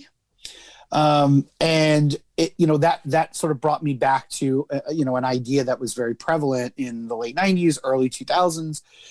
This idea of fridging, a term that Gail Simone coined, where, usually a female love interest or friend or acquaintance, family member of a male hero is killed to further the emotional arc or the plot of the male character. And while I think her death it's affecting, it's, shocking, it's beautifully illustrated, I couldn't help but wonder this time around, knowing everything that I know, if it didn't have a little bit of that element of fridging to it. And I wasn't sure what your take on that was. Yeah, I know. I was thinking that too. It's tough. I know this is like kind of a tricky thing, to discuss, and I'm certainly aware of this, this whole idea of, women in refrigerators and exactly what you just said. And I don't know. I don't know really where I come down necessarily, in this story. I mean, it like you said, I mean, it is very moving. And I mean, her death itself and then the aftermath, I mean, the utter despair that you see Matt going through, like we talked about before. And that's an instance where, Kevin Smith really lets the art, tell that story. And then, Matt being unable to even deliver, a eulogy, he's just so, overcome. And so, I mean, I don't know. I mean, maybe it does sort of fall into that category of, it moves his story along, where she doesn't really have a ton to do herself in the story. I mean, her final act is a heroic one, right? Like, she and Maggie work together to try to, get the baby out of there. I mean, it's interesting. I mean, I guess when I say it's tricky, and I guess maybe why I'm like kind of stumbling over my words a little bit, is that, I do think it's a little dangerous to look at, any instance of something like this and say, oh, it's just fridging and it serves no purpose. I mean, and so that's where it's, it's a little tricky. So I don't know. I'd have to kind of think about that a little bit more, but it's a good question to ask. And, I'd be curious to know what other people will think. I mean, I don't know. I'm sure there are articles out there about it. I haven't really come across any myself that specifically address like her death and kind of how it plays into that whole argument. Well, I don't know where I've come down on this issue either. My intention was only to ask the question. Yeah, that's a good one.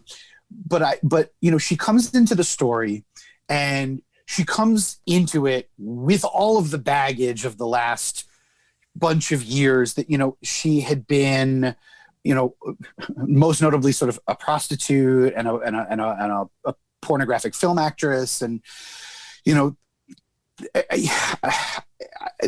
she seems to be in there with those details, not completely free of some of the stigmas that were attached to, and still are, unfortunately, to sex work. And so, then to have the revelation that, there's this, giant word balloon. It says, "I've got AIDS," and it is big. And you're right. It is not synonymous with being HIV positive, and they do use them interchangeably. But I think the implication was that, she contracted HIV because of this behavior. And we know that it's sexually transmitted, but, to say that just because somebody was, promiscuous or sexually active, I almost got this slight sense that like the implication was that she was deserving of this punishment. And then as a result, like, of course, the only thing that could reasonably happen to her is that she should pay for those sins by dying. And I was mildly bothered by it. It didn't take me out of the story completely, and it didn't ruin anything for me, but, it did cross my mind. Yeah, no, I mean, I think all of those points are valid. I mean, it is interesting. And, there's that one scene in particular where, she's trying to convince Matt, right? Like, oh, like it is the baby, right? And he lashes out at her and he throws all of it in her face, right? Essentially saying what you were, just describing, like this idea, like, hey, you only have yourself to blame. I don't know. I mean, again, we have, going back to the Frank Miller run, this famous instance of one of Matt's loves, being killed. And so, again, I don't know if it was, an attempt, like we were talking about before, to kind of, raise the stakes in a similar sort of way with this storyline, but, at what expense? I mean, I don't know.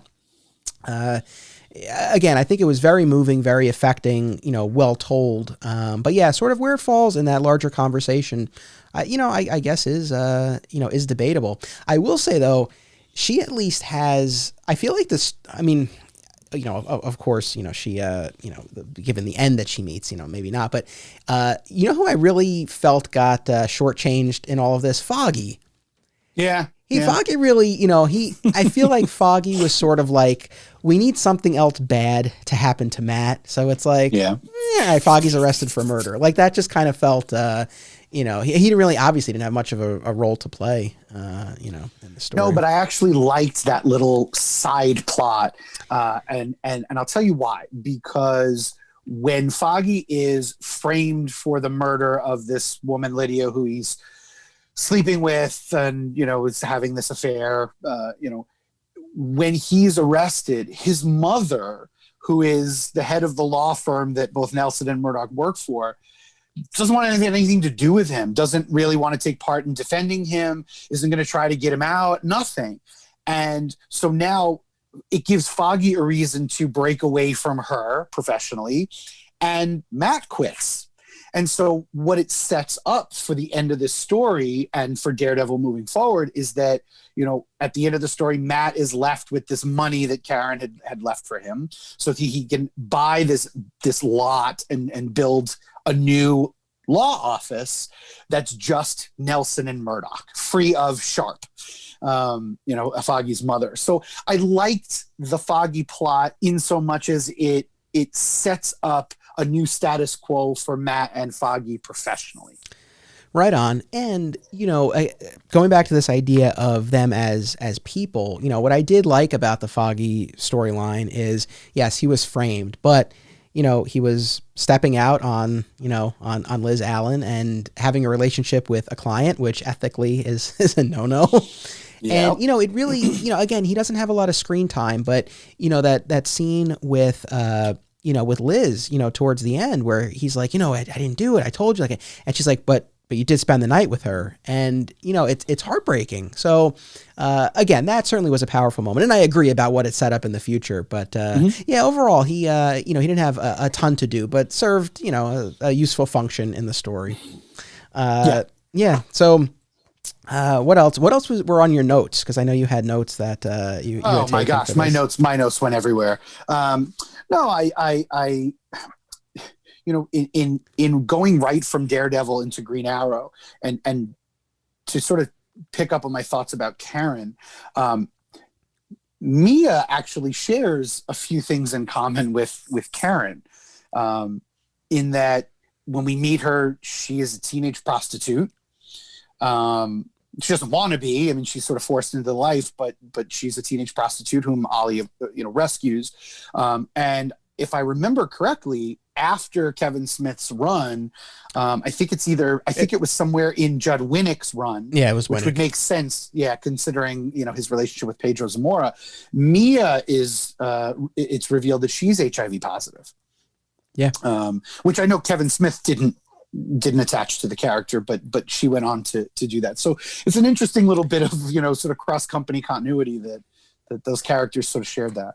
Yeah, for sure. And I mean, it's a very, dark and I think sadly, realistic background that is painted for her. And a lot of that comes out in her conversation with her pimp / boyfriend, Richard. And I don't know if you watched the HBO series, The Deuce. I did not. It's a great show. It's from the creator of The Wire, and it examines the prostitution and the rise of porn in Manhattan in the 70s and 80s. It's fascinating. And, a lot of the dynamics that you see play out on the show in that, pimp prostitute, relationship, you see at play there. I mean, the mind games that he plays with her, and she's a kid. I mean, she, after her encounter with Oliver, she fights back, right? And she goes to live with Oliver and work at the shelter, where he is. So, and then of course, would ultimately go on to become Speedy. So it was nice to see her go on that journey. And again, like, that was something Kevin Smith added. And, I think maybe we'll unpack this more when we do our extra credit episode, because I think it's a natural, jumping off point. But he introduces a new villain, in his final issues. And, this idea of the Rogues Gallery, when we think of the great Rogues Galleries in comics, we think of Batman and we think of Spider-Man and we think of the Flash, and we don't necessarily think, Green Arrow or even Daredevil, right? They have some heavy hitters, but it's not like a deep bench.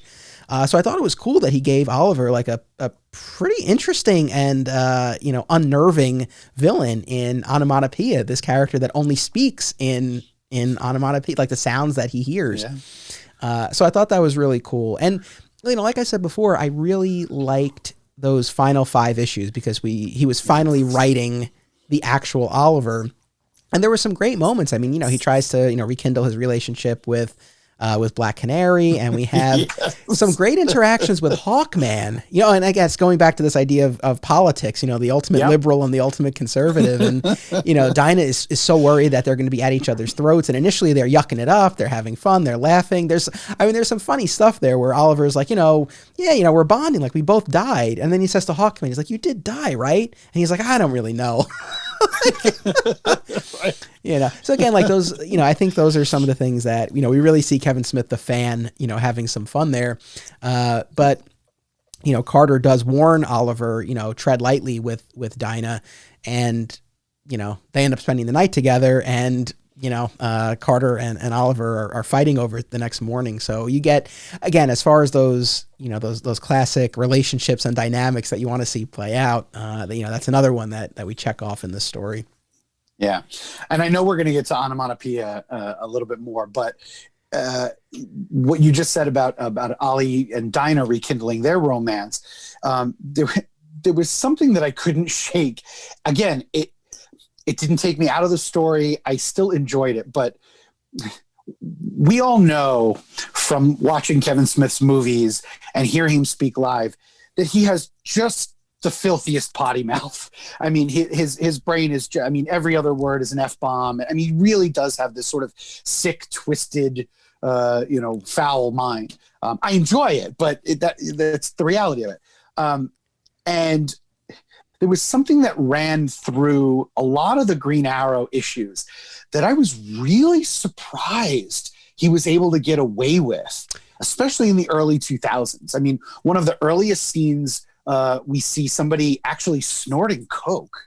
And then shortly thereafter, it's not shown on panel, but it's this flashback where it seems as though Oliver in the past, like, performs oral sex on Dinah in the kitchen. Yeah. And it's this innuendo that's there. And it happens several times throughout the story. And to me, it was never more overt than, as you mentioned, Hawkman cautions Oliver to not rush immediately back into a sexual relationship with Dinah. She's very fragile. I don't mean fragile as like she's a woman and fragile. I mean like the man she had been entangled with for many, many years, whom she thought was dead, is now back. And that's really confusing for anybody. So they decide to go on this date just to kind of talk things out. And he even makes a comment, about, well, I don't want to think about my girl with some other guy. And she lets him have it. Like, you're not allowed to say that about me. I'm not your girl. Like, if we're going to try to build something, it's got to be gradual. And then, of course, Riddler busts in and tries to do something. They take him out very easily. And, the adrenaline of, taking him out, they basically start fornicating right there in the restaurant. And it carries over into I guess, the JSA headquarters. And so the next morning when Hawkman discovers the two of them, naked in bed together, he's furious because he thinks Ollie has blatantly disregarded everything that he told him, even though this was largely Dinah's doing, which was a bit of a heel turn for her, but okay.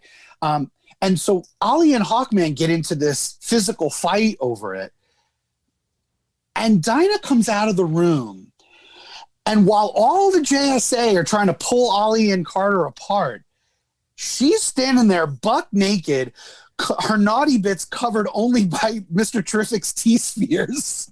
They even make a joke about it, the ball's on you. And my thought was like, she couldn't have put on a robe to come out like in public and in front of everybody. It just seemed like just a gratuitous kind of nude scene. And I know that he's sex is on Kevin Smith's mind a lot. I just wonder how far you really want to push it before it starts becoming a little distracting.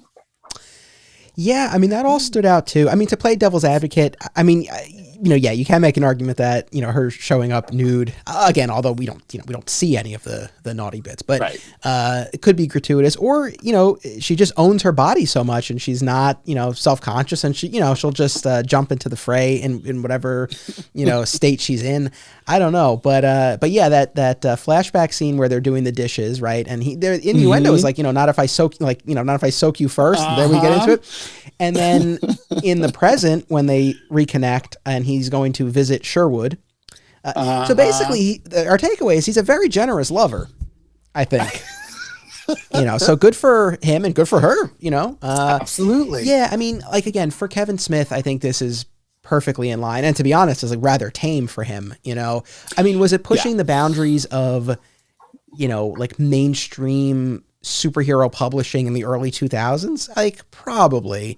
I mean, I think it walks the line, but they probably gave him more leeway than they would someone else. There's that. And, I mean, again, like, I certainly wasn't offended, but I get what you're saying. Like, it is kind of surprising that they would go as far as they did. But, I keep coming back to this idea, but just, treating them as real people, And even the jokes about the arrows in his quiver when they're in bed, like all that stuff. It's like, overall, I mean, I found it, I guess I found it more endearing, but yeah, it's a little surprising to an extent.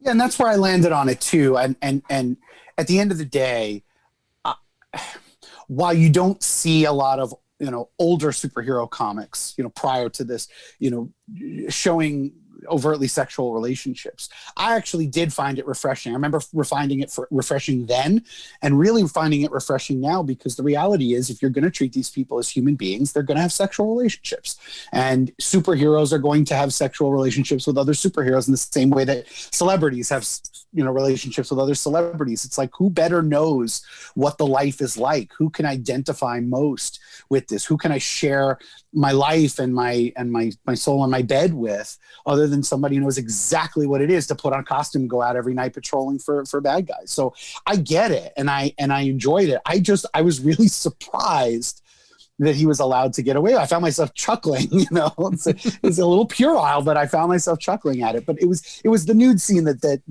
it just was like, I think she might put on a robe. And, but right, like, it does make perfect sense. And especially for these two characters. I mean, Green Arrow and Black Canary, but I mean, like, Daredevil and Green Arrow, I mean, these guys are horn dogs.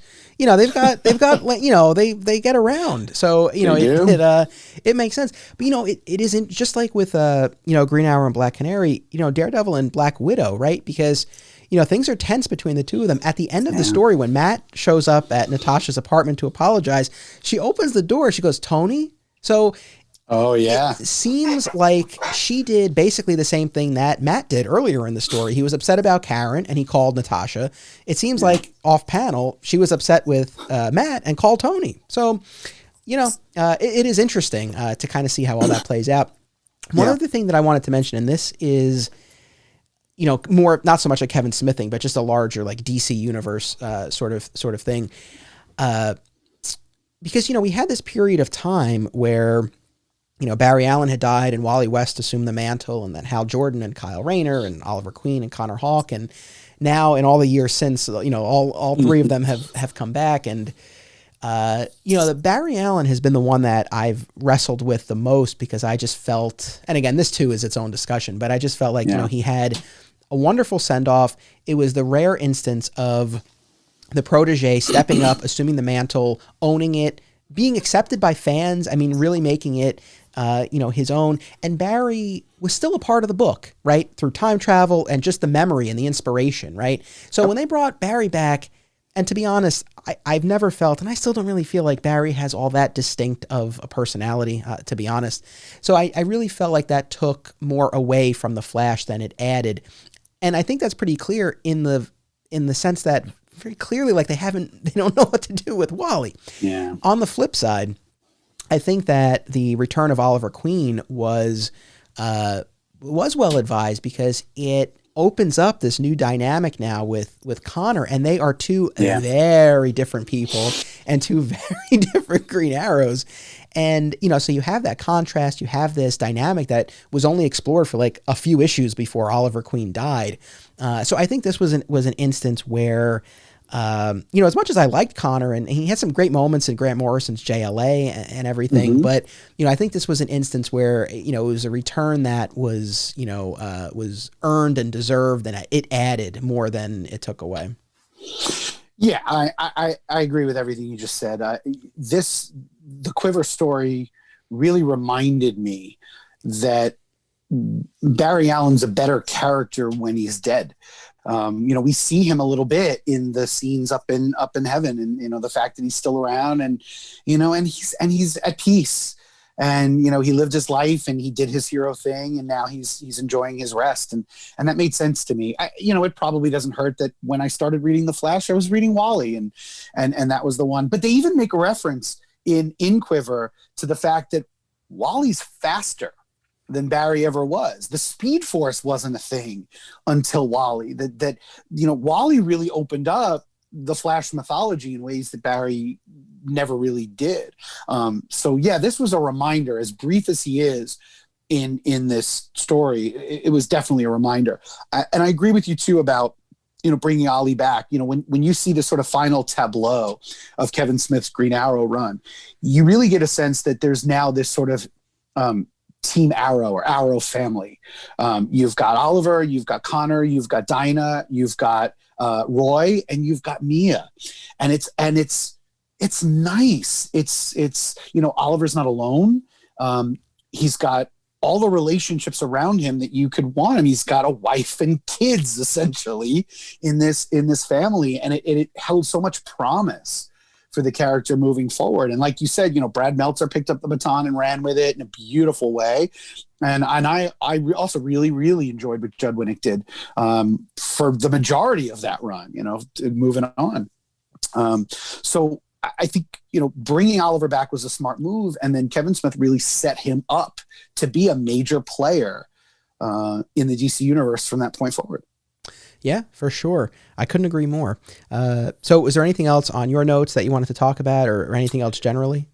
Only Onomatopoeia, because I haven't had a chance to weigh in on him yet. I agree with you. I think it was a really neat move, and a bold one too, to say, I'm going to bring this character back. I'm going to have him face off against a villain who's not really a villain. He's some dude.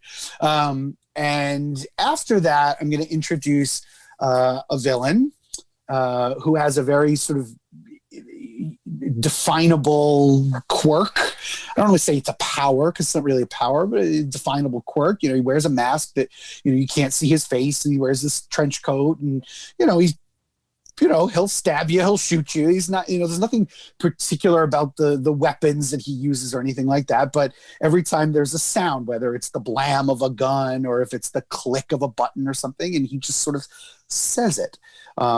And, I'm going to sort of end on the opposite note that I began on, which is that, Kevin Smith has a lot of language in him that he wants to express, and he will put it on film, and he will put it on a podcast, and he will put it in these books. So for him, of all people, to create a character who essentially doesn't talk at all was really interesting. A character who isn't giving long speeches. Look, we get a full issue of Daredevil, where Mysterio explains the entire history of his master plan. It's one long villain splain. We get a similar issue in Quiver, where Stanley Dover tells us the entire history of where he came from, what his history with this monster is, why he wants Ollie's body, the whole thing.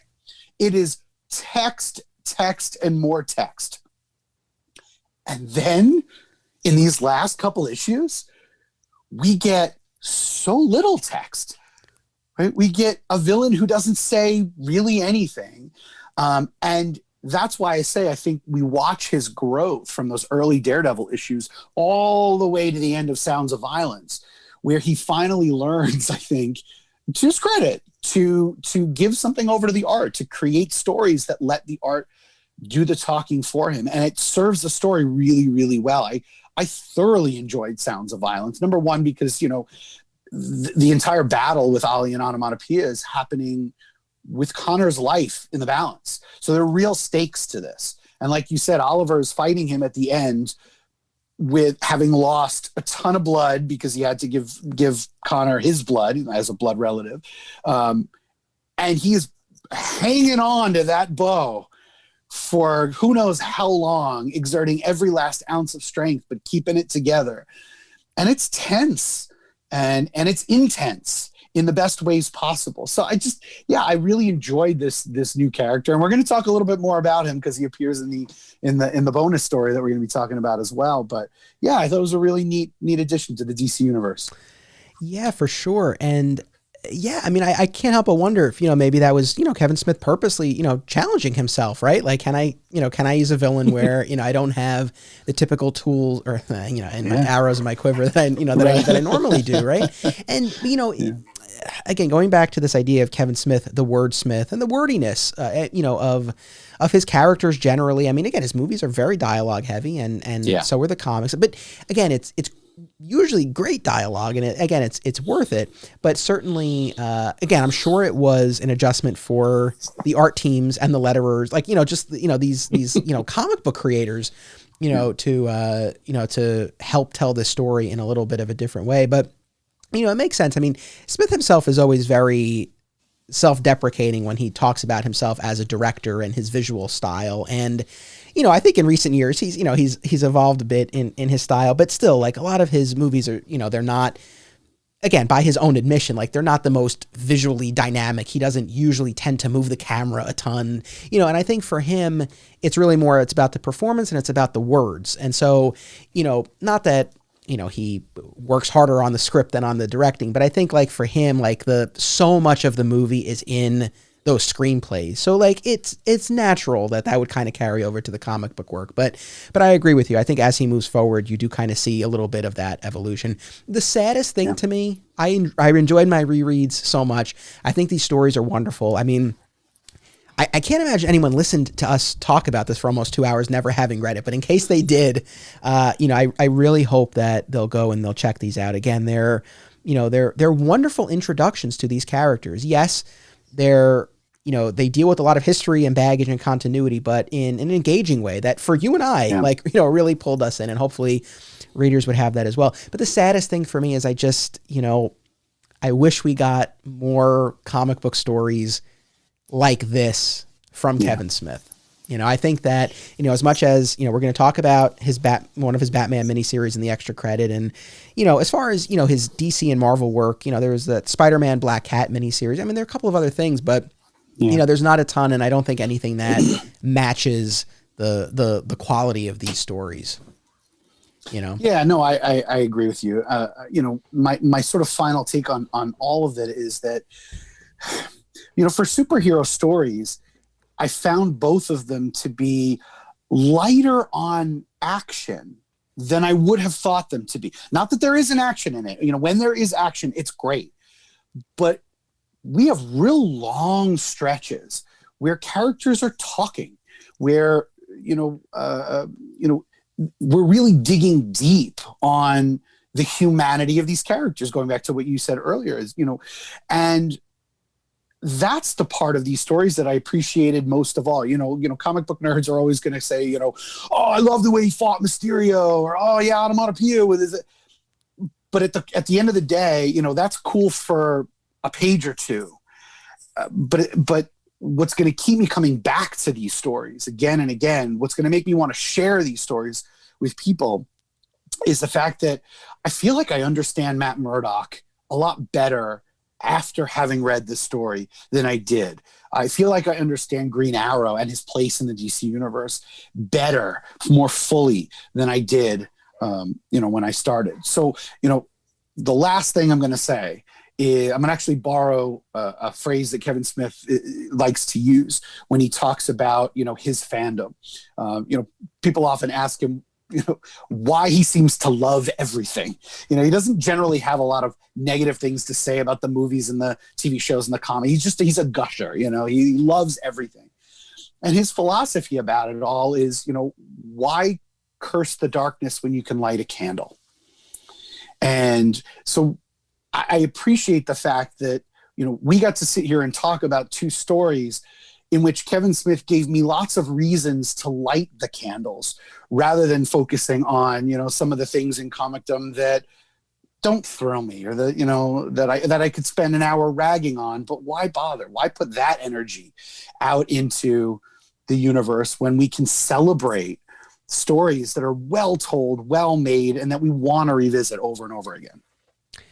Well, that was beautiful. When you said a phrase, I thought you were going to say like snoochie boochies or something like that. So that was very nice. He said that. Jay said that, but yeah. We didn't mention this when you're talking about phrases. We didn't mention this specifically as much as we talked about the, Matt's crisis of faith. But, Mysterio has a line, and I think it's quoted on the back cover of the collected edition, that, a man without fear is a man without faith, and a man without faith is easily unmade. Which I thought was interesting, and sort of this idea of, can you have faith, but also be fearless, because is not part of faith, right? Like there is this fear of, what's to come in the next life, and you have to do the right thing and all of that. So, just an interesting idea and a good line, great line. Oh yeah. Oh yeah. It's snappy. For sure. Well, listen, thank you so much. This was, I appreciate you as always, coming along for the ride and doing this reading assignment, and, being, so on board to discuss this. I really enjoyed our conversation. So thank you very much. Same. Thank you for having me. It's always a pleasure. My pleasure. And, my thanks to Kevin Smith for these great stories. Again, Absolutely. They're over 20 years old and they still hold up great. So I highly recommend them. And, these are stories that will, continue to occupy space on my bookshelf. So Same. Thank you, Scott. Thank you to our audience. Again, Scott and I are going to talk about Batman Cacophony in the Patreon exclusive bonus episode, so I hope that you will check that out. Of course, we'll be back here in 2 weeks with an all-new episode. We're going to be talking about the Jeff Loeb, Ed McGuinness, Red Hulk saga, so that'll be a little bit of a change of pace from this episode. So I hope that you'll not as many candles to light on that one. Not so much. Not so much. Not so much. But it should be a really fun time. So I hope that people will check that out. And until then, remember, they're all imaginary stories. My Comic Shop Book Club is a Flat Squirrel production. Art by Kristen San Gregorio, music by Basic Printer. If you like what you heard, be sure to check out my other podcasts, Digging for Kryptonite and My Comic Shop History. Sign up for exclusive content, including the official book club companion podcast, at patreon.com/Anthony Desiato, and watch my documentary film, My Comic Shop Country, out now on Apple TV and Amazon.